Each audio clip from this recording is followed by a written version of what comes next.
ముఖ్యంగా యువతకి మీరు పోరాట పటిమ లేకపోతే, మీరు ఆలోచించకపోతే 2019 ఎన్నికలు ఎట్లా అయిపోయినాయి చూడండి. 2024 5 సంవత్సరాలు కాలచక్రం కిరణం తిరిగిపోయింది. డిగ్రీ ఉన్నోళ్ళు ఈ రోజున ఉద్యోగాలు లేకుండా అయిపోయారు. మనకి నరేంద్ర మోదీ గారు చెప్తాను 2047 అని. ఈరోజు దారి పడుతూ ఉన్న చిన్న చిన్న పిల్లలు, వేదిక పైన ఉన్న చిన్న పిల్లలు అందరూ కూడా 2047కి మీరు 30 ఏళ్ళు వచ్చేస్తాయి. మీ అందరికీ బలమైన ఉద్యోగాలు కావాలి, ఉపాధి అవకాశాలు కావాలి. ఇక్కడున్న ఎమ్మెల్యేలు మనకి జగన్ వీళ్ళు డబ్బులు సంపాదిస్తే సరిపోదు, అడ్డగోలుగా దోచేస్తూ ఉన్నారు. మనకు కావాల్సింది త్రికరణ శుద్ధిగా మీకోసం నిలబడే ప్రభుత్వం. మేము మీకోసం నిలబడే వాళ్ళం, పదవుల కోసం ఆశించే వాళ్ళం కాదు. చంద్రబాబు గారి కానీ పాప ఆయన కూర్చొని ఆయన స్థాయిని ఆయన తగ్గించుకున్నారు రాష్ట్ర ప్రజల హితువు కోసం. నాకింత బలం ఉండి నేను కూడా నా స్థాయిని తగ్గించుకున్నాను. భారతీయ జనతా పార్టీ కూడా అలాగే వాళ్ళ స్థాయిని తగ్గించుకున్నారు. మేమందరం కూడా కలిసికట్టుగా ఎందుకున్నామంటే, ఇక్కడున్న ఆడపడుచు కన్నీరు పెట్టకూడదు, ఉద్యోగులు కన్నీరు పెట్టకూడదు, సకాలంలో జీతాలు రావాలి, ముఖ్యంగా యువతకు ఉపాధి అవకాశాలు రావాలి. ఇక్కడి నుంచి విదేశాలకు వెళ్ళిపోయే అవకాశం ఉంది, కానీ మన స్థానికంగా మన పెడల్లో ఉద్యోగాలు వచ్చే అవకాశాలు లేవు. భవిష్యత్తులో ప్రభుత్వం ఏం చేస్తారని చంద్రబాబు నాయుడు గారు చెప్తారు. కృష్ణా జిల్లాలో ముఖ్యంగా దాదాపు నాకు జనవాణి కార్యక్రమంలో 56 ఫ్లోరైడ్ ప్రాంతాలు ఉన్నాయి. ఎక్కడో మేము ఉద్దానంలో నుంచి విన్నాను, కానీ మనకి కూడా కృష్ణా జిల్లాలో కూడా వచ్చేసినాయి అని. దాదాపు 40 లక్షల ఇళ్లకి కనీసం మంచినీటి సౌకర్యం లేదు. చర్మ వ్యాధులు, కిడ్నీ వ్యాధులు అన్నీ కూర్చొని ఈ ఫ్లోరైడ్ బాధిత గ్రామాలు కృష్ణా జిల్లాలో పెరిగిపోయినాయి. ముఖ్యంగా మచిలీపట్నం, అవనిగడ్డ, పెడన, కొండూరు, కృత్తివెన్ను, మైలవరం, నందిగామ, కంచికచర్లలో ఇవి ఎక్కువైపోయింది. సో దీనికి కారణాలు ఏంటి? దీన్ని కూర్చోబెట్టి పనిచేసే వాళ్ళు కావాలి. అలాగే విపరీతమైన ఇసుక దోపిడీ ఏ స్థాయికి ఉందంటే, మనకి నదుల పాపం యువత స్నానాలకని వెళ్తే 76 మంది చనిపోయారు. యువత ఆ గుంతల్లో పడిపోయి అడ్డగోలుగా తవ్వేస్తే 76 మంది యువకులు చనిపోయారు. సీఎం ఇంటి పక్కనే ఉంది, జగన్ ఇంటి పక్కనే ఒక ఇల్లీగల్ రీచ్ ఉంది, ఇల్లీగల్ శాండ్ రీచ్. దాన్ని కూడా దృష్టిలో లేదు వాళ్ళకి. అంత అడ్డగోలుగా దోపిడీ చేస్తూ ఉన్నారు.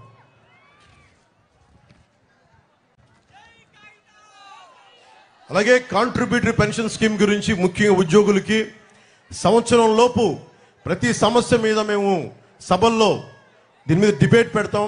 దీనికి సంవత్సరం లోపు ఒక బలమైన పరిష్కార మార్గం కనుక్కుంటాం. అలాగే డిఎస్సి కూడా మనకి చంద్రబాబు గారు చెప్పింది కూడా రాగానే మొట్టమొదటిగా చేసేది మెగా డిఎస్సి, యువతకు ఉపాధి అవకాశాలు. దాని మీదే ముందు ప్రభుత్వం తీసుకొస్తుంది.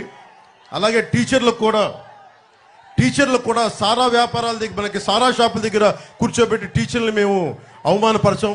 టీచర్లని గురుర్ బ్రహ్మ గురుర్ విష్ణు అని చెప్పి మేము గౌరవించుకుంటాం మనస్ఫూర్తిగా తెలియజేసుకుంటూ, జగన్కి ఒకటే చెప్తా ఉన్నాం, నువ్వు చాలా బాధపడతా ఉన్నావు జగన్.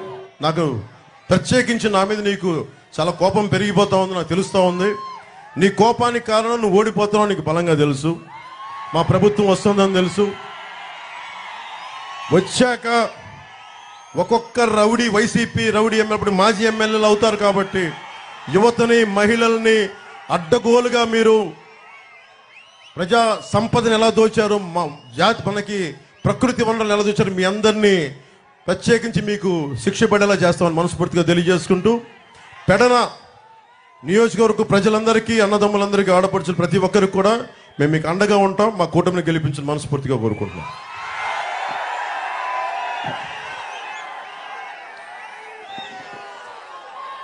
ఏం తమ్ముళ్ళు హుషారుగా ఉన్నారా? ఏమమ్మా ఆడబిడ్డలు చాలా హుషారుగా ఉన్నారు. ఇప్పుడే పవర్ స్టార్, అదే మాదిరిగా నిజమైన హీరో రాజకీయాల్లో మామూలుగా సినిమాల్లో ఉండేవాళ్ళు సినిమాల్లోనే ఉంటారు, కానీ ప్రజా జీవితంలో కూడా హీరోగా నిరూపించుకున్న వ్యక్తి పవన్ కళ్యాణ్ గారు. ఇంకొక పక్క 5 సంవత్సరాలు ఎంపీగా పనిచేసి నేను ఏమీ చేయలేకపోయానని బాధపడుతూ టికెట్ ఇస్తానన్నా నీ టికెట్ నాకొద్దని జనసేన ద్వారా న్యాయం చేస్తారని జనసేన అభ్యర్థిగా పోటీ చేస్తున్నటువంటి బాలశౌరి గారు, ఇంకో పక్క ఎమ్మెల్యే అభ్యర్థిగా ఎన్డీఏ అభ్యర్థిగా అటు తెలుగుదేశం జనసేన బీజేపీ బలపరిచిన అభ్యర్థి కృష్ణ ప్రసాద్ గారు, వాళ్ళ తండ్రిని కూడా చూశారు, నేను ఎప్పుడూ మర్చిపోలేను. కాగిత వెంకట్రావు బడుగు బలహీన వర్గాల నుంచి వచ్చి అనునిత్యం మీకోసం పనిచేసిన వ్యక్తి కాగిత వెంకట్రావు అని చెప్పి ఒకసారి గుర్తు చేసుకుంటూ వారి ఆశయాలను కొనసాగిస్తున్నటువంటి కృష్ణప్రసాద్ని ఎమ్మెల్యేగా గెలిపించమని కోరడానికి నేను పవన్ కళ్యాణ్ గారు ఇక్కడికి వచ్చాం. ఇక్కడ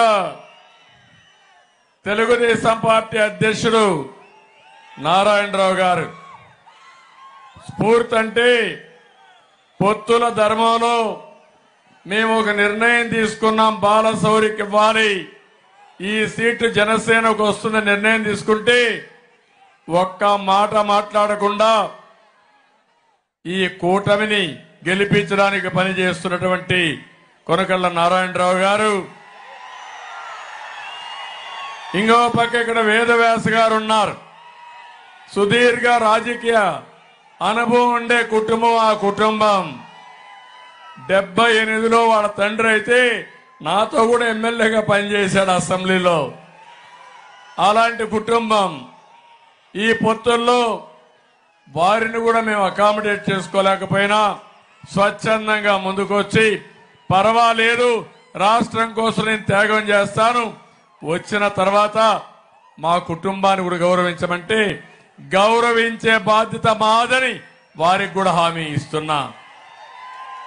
ఇంకో పక్కన జనసేన జిల్లా పార్టీ అధ్యక్షుడు బండిరెడ్డి రామకృష్ణ గారు, బీజేపీ జిల్లా పార్టీ అధ్యక్షుడు గుత్తికొండ రాజబాబు గారు, మాకు ప్రాణ సమానమైనటువంటి ఒక పక్క తెలుగుదేశం పార్టీ కుటుంబ సభ్యులు, జన సైనికులు. మిమ్మల్ని చూస్తే తమ్ముళ్ళు ఎక్కడొచ్చినా మీ టవల్స్ అయితే ఎగరతానే ఉంటాయి ఆకాశంలోకి. ఓసారి మాకు అనిపిస్తుంది ఎక్కడి నుంచి వచ్చిందో తెలియదు కానీ అది ఎగిరి మా దగ్గరికి వస్తుంది.